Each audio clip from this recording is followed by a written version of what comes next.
Welcome to my vlog mga katagay. Ladies and gentlemen, welcome to the channel. Please subscribe with notifications on.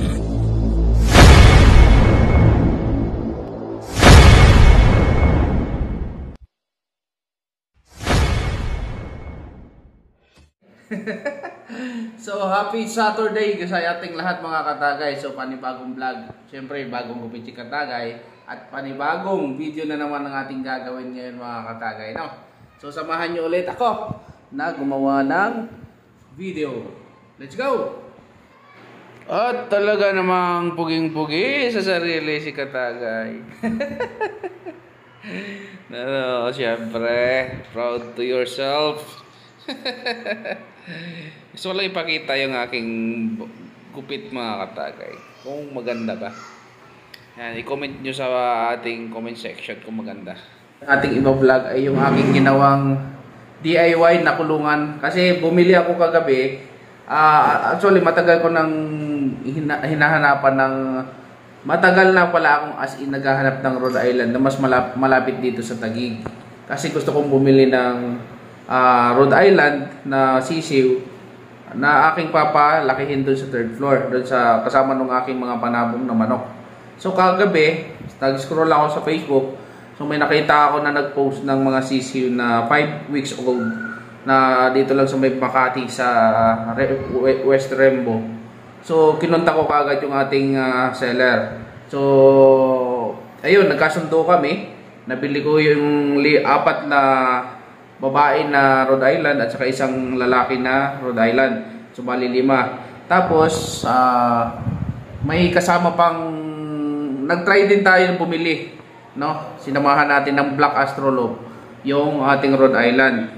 So medyo malaki daw ang lahi ng Black Astrolop kaysa sa Rhode Island eh. So bumili ako ng isang lalaki at saka bumili rin ako ng isang babae. So andun siya ngayon sa taas, sa 3rd floor. Kanina, bali, ginawa ko yung kanilang kulungan. So, gumastos din ako ng medyo malaki-laki din. Pero okay lang yun dahil gusto natin yung ginagawa natin. So, ayun, natapos ko yung kulungan. Pero yung kulungan na yun ay DIY lang mga katagay. Dahil nga si Atlas ay ayaw nang gamitin yung kanyang kuna. Yung kuna naman katagay is yung paluchina lang na kuna, yung ditupi. So dahil ayaw na ni Atlas gamitin, ginawa kong kulungan ng ating Rhode Island dahil maliliit pa naman, pwede pa sila doon. Pero kapag lumaki na yung ating Rhode Island, ay hindi na pwede sila doon. Kailangan malaki na yung kulungan nila. Kailangan yung nakakalakad-lakad na sila kasi malalaking manok yun eh. So mga katagay, andito pa ako sa baba. Yan, kumakain ako ng singkamas, yung ating si Mingming. Yan, hi Mingming. Yan. Sarap ng tulog ni Mingming. Matulog-tulog lang yung ating mga alaga dito mga katagay. So tara, samahan nyo ako sa taas. Tingnan natin yung ating mga manok doon. So mga katagay, ito yung petchay na ginupit-gupit at saka yung tangkay. Ipapakain natin to sa ating mga Rhode Island chicken at saka yung native chicken natin. At saka yung mga panabong nating chicken, no?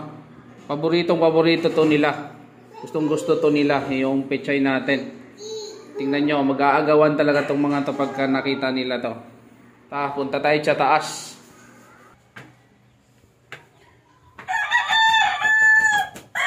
Good morning! Good morning! Good morning! So ito yung ating sweater. Then ito yung ating matapang. Ating best friend. Yan. Yan. So ito naman yung ating mga mga inahin. You know? Ito yung dating mga sisiw, ang lalaki na nila. Yan. So excited na silang kumain. Ano yan? Takaw yan eh. You know. Ano yung mga sisiw oh. Yan. Tatakaw. Ang tatakaw nila dyan. Yan yung ating first na mga pisa sa ating sweater sa dalawa.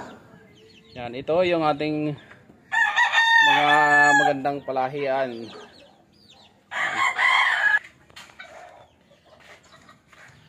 So ito na.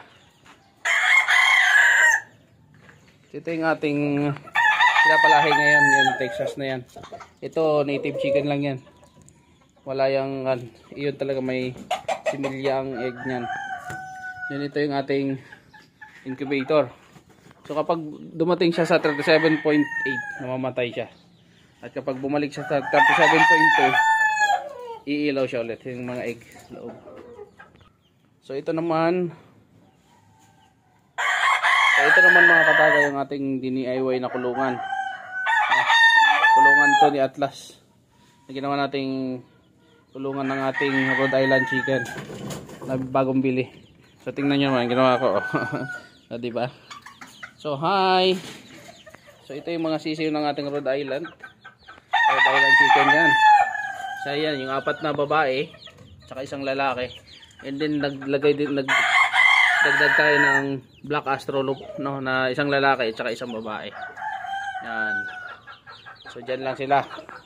So dating kuna, ngayon kulungan na ng Rhode Island. So ginawa lang natin yan.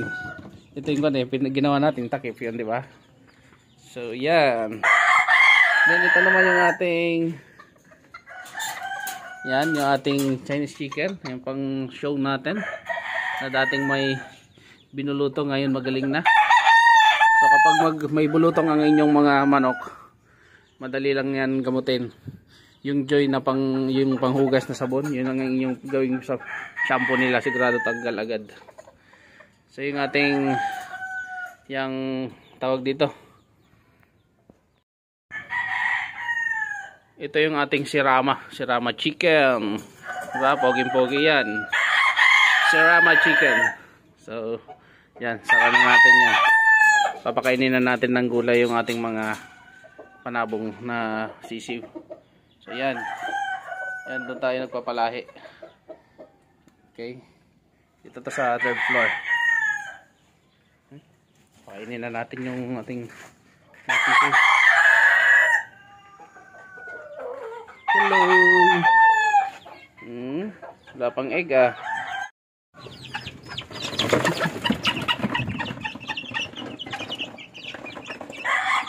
O diba, ang tatakaw nila, no? Tatakaw sa gulay.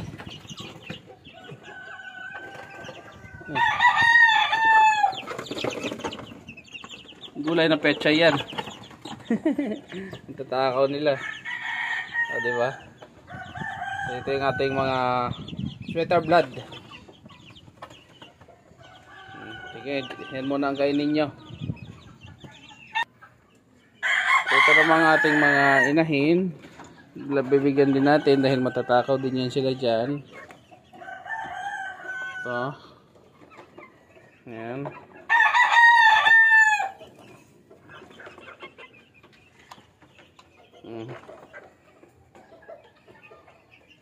Yan. Then doon naman dito din sa ating palahiin, lalagay din tayo. Ayan. Tatakaw yan sila sa mga pichay. Diba?